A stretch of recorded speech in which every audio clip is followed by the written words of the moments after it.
बहुत सारे लोगों को लगता है कि इमरजेंसी लगाने का फैसला सिर्फ इसलिए लिया गया था क्योंकि इलाहाबाद हाई कोर्ट ने इंदिरा गांधी को चुनावों में सरकारी शक्तियों का दुरुपयोग करने के लिए दोषी पाया और उन्हें प्रधानमंत्री के पद से इस्तीफा देने के लिए कहा और उनके चुनाव लड़ने पर भी रोक लगा दी। बात सिर्फ इतनी नहीं थी, बात बहुत आगे की थी। सच ये है कि इस फैसले ने इमरजेंसी को देश में लागू कराया। फ्लैश पॉइंट तो यही था, लेकिन इमरजेंसी लगाने की योजना इससे पहले ही बन चुकी थी। एक और पुस्तक है जिसका नाम है the emergency a personal history और इसे मशहूर पत्रकार कुमी कपूर ने लिखा है। इसमें वो लिखती हैं कि इमरजेंसी लगने से 6 महीने पहले ही पश्चिम बंगाल के मुख्यमंत्री सिद्धार्थ शंकर रे ने इंदिरा गांधी को एक पत्र लिखा और उन्हें देश में इमरजेंसी लगाकर विपक्ष के नेताओं की बड़े पैमाने पर गिरफ्तारियां कराने का सुझाव दिया।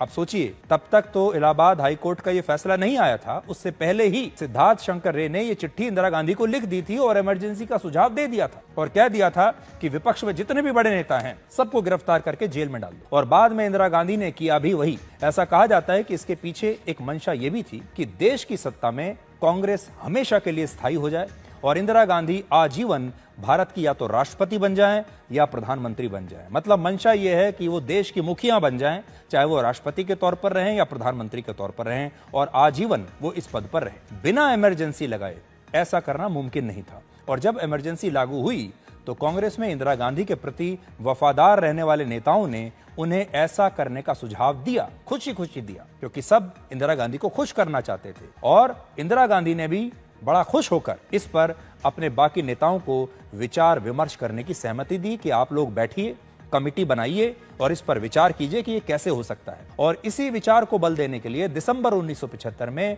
एक दस्तावेज जारी हुआ जिसका नाम था a fresh look at our constitution और उसे लेकर कुछ सुझाव, सम सजेशंस। आप सोचिए इसमें क्या कहा जा रहा है। इसमें कहा जा रहा है कि अपने संविधान पर अब हम एक फ्रेश लुक, मतलब संविधान के बारे में दोबारा से पुनर्विचार करेंगे। और उसकी कॉपी भी आज मैं लेकर आया हूं और इसमें प्रमुख रूप से 3 सिफारिशें की गई। पहला, प्रधानमंत्री और कैबिनेट की सामूहिक जवाबदेही खत्म करना और कानून बनाने, बजट पास करने और अन्य प्रमुख फैसलों में राष्ट्रपति को सर्वोपरि बनाना। दूसरा, संसद की शक्तियां, संवैधानिक शक्तियां कम कर देना और उसे प्रतीकात्मक यानी सिर्फ दिखावे तक सीमित कर देना, संसद की ऐसी स्थिति कर देना। और तीसरा, सुपीरियर काउंसिल ऑफ जुडिशरी की स्थापना करना, एक नई council, superior council of judiciary. और अगर ऐसा हो जाता तो सुप्रीम कोर्ट और देश भर की हाई कोर्ट इस काउंसिल के अधीन आ जाती और इस काउंसिल का नियंत्रण सरकार के पास रहता। उस दौर में बड़े बड़े विपक्षी नेताओं को